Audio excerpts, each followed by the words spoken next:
Hello, my amigos. My name is Casey, and we've been doing a project to learn sign language. Right now, we've gone to a level where we can memorize and sign some books.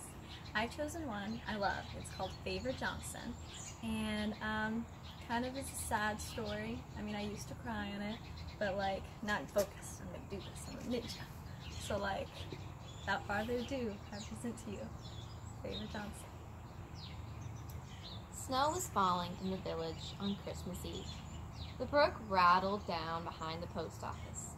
People had finished supper. Christmas tree lights shone through their windows. The village seemed to be waiting for something.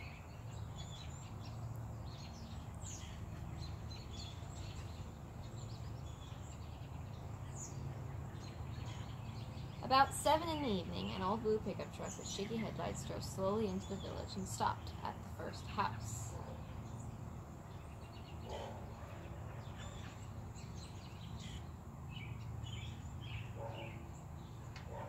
A man in overalls and an old red and black checked jacket got out and trudged up to the kitchen door of the house with a small package wrapped in aluminum foil. He knocked on the door. When a woman opened it, the man in overalls handed her the shiny package. Then everyone else in the house came to the door to say hello.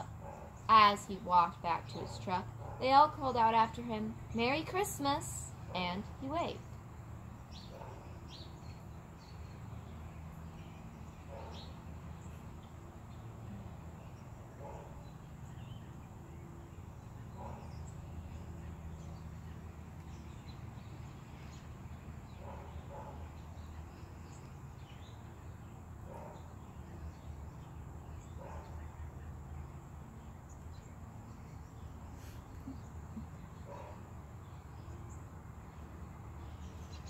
He drove to the next house and did the same thing, then on to the next, and all the way down through the village. After the last house, he turned his truck around, drove back through the village, and disappeared into the night. Favor Johnson had delivered his Christmas presents again.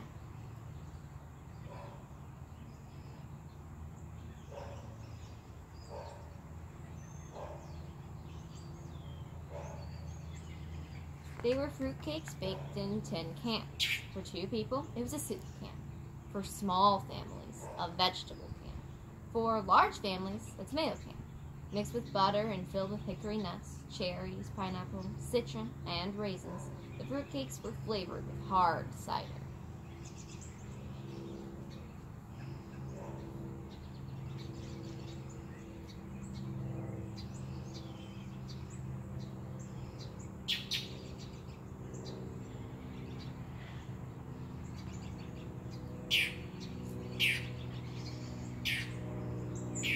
Favor lived on a broken-down old hill farm about 2 miles above the village. He was poor and lived there alone.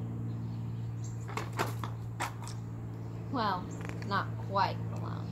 He had an old horse, a few cows, a coop full of chickens, 6 geese, about 40 cats, and his constant companion, a spotted hound named Hercules.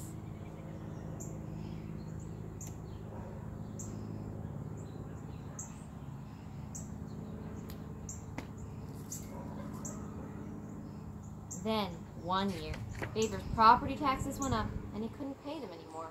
So, he decided to sell his hilltop, which had a view to the west all the way to the Green Mountains. The hilltop was bought by Dr. Jennings, a surgeon from Massachusetts. Doc Jennings and his wife had a big stone and glass house built, where they hoped to retire someday. They came every Friday night, and went back home again Sunday evening.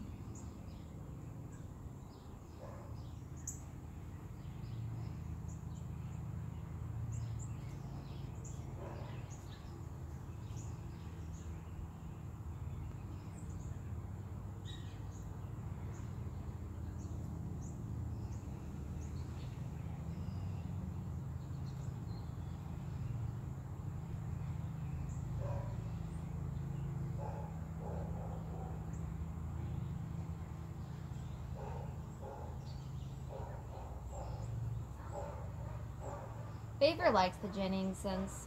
They usually came down to his house Saturday mornings to talk, or buy a few eggs, or maple syrup. Sometimes they invited him to dinner. Favor was always polite, but he never went.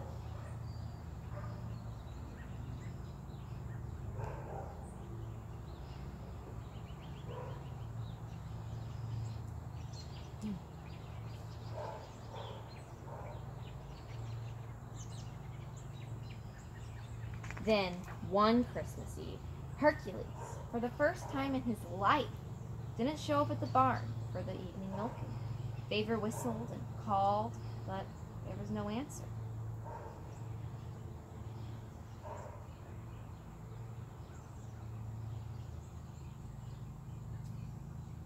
Then Favor remembered he'd heard rabbit hunters down his swamp that afternoon. So, after milking, he got his flashlight and headed down the hill. It was dark and beginning to snow. He wandered for hours through the swamp, calling and whistling.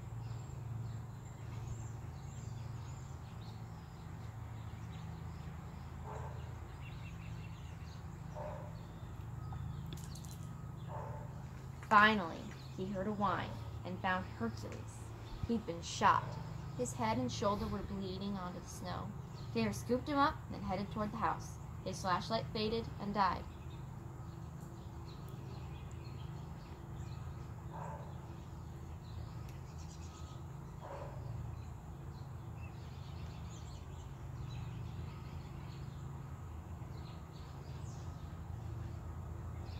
Just as Favor reached the road with Hercules in his arms, the headlights of a car swept across him. It was Doc and his wife, headed for the Christmas Eve church service. The big car skidded to a stop, and Doc jumped out. "What's happened?"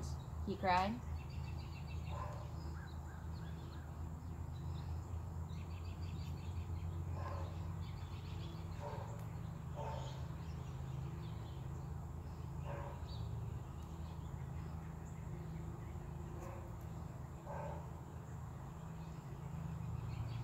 Favor told him. "Well, come on," said Doc. "Let's get him to a vet." "Nope," said Favor. "I don't want to do that. This is the only home he's ever known. If he's gonna die, it ought to be right here." Tears and sweat ran together down his face. "Okay," said Doc. "Honey, will you run up the hill and get the first aid kit in the kitchen, please? Come on, Favor. Let's get that dog in the house." They carried Hercules into Favor's kitchen. Doc told Favor to boil some water.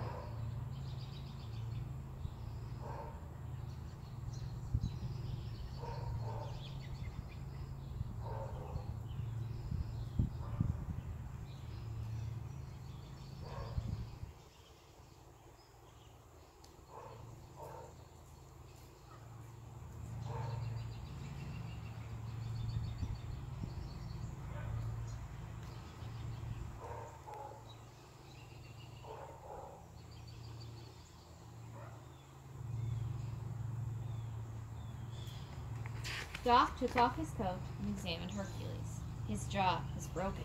Some teeth were missing. His shoulder had been torn open. He was moaning and panting. "I don't know if it's proper to pray for a dog, Favor," said Doc, "but it can't hurt. This old guy's not in very good shape." Mrs. Jennings brought the first aid kit and some sweet rolls. She brewed coffee while Doc worked and Favor watched.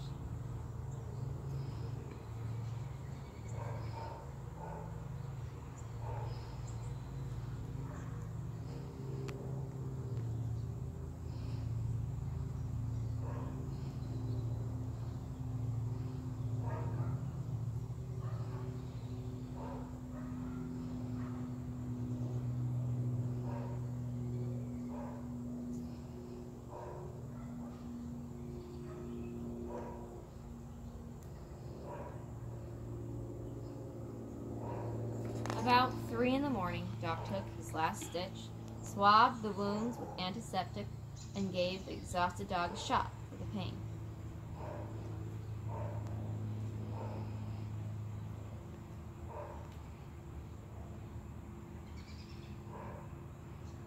They lifted Hercules and laid him very gently on his mat beside the stove. "Thanks, Doc," said Favor. "He looks a lot better than he did. What do I owe you?"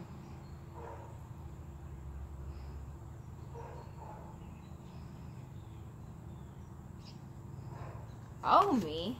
said Doc. "Why, nothing. I know you'd do whatever you could for me if I needed it, and this was just something I could do for you. You'd better get some sleep."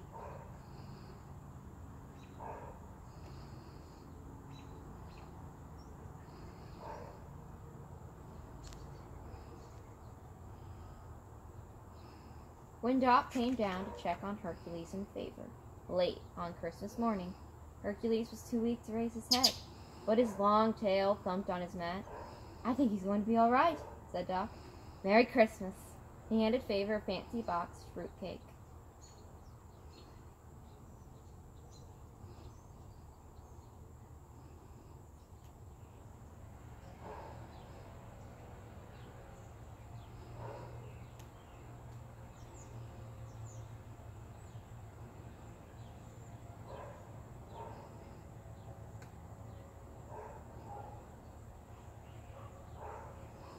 Favor thanked him again for saving Hercules and her fruitcake. But later, tasting it, he gagged. He explained, "I can do better than that."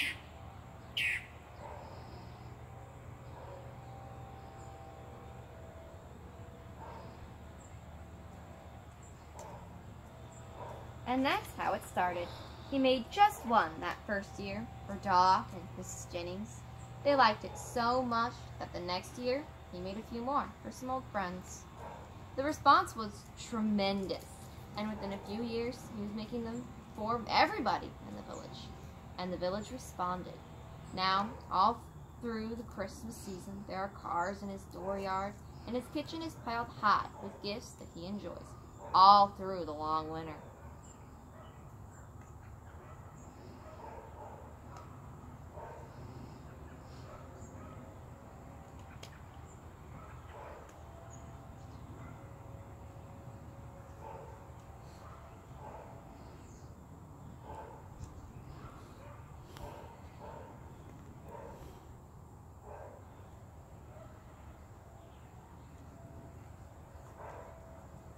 Some of the village kids even think he's Santa Claus in disguise. That seems to give him the greatest pleasure of all.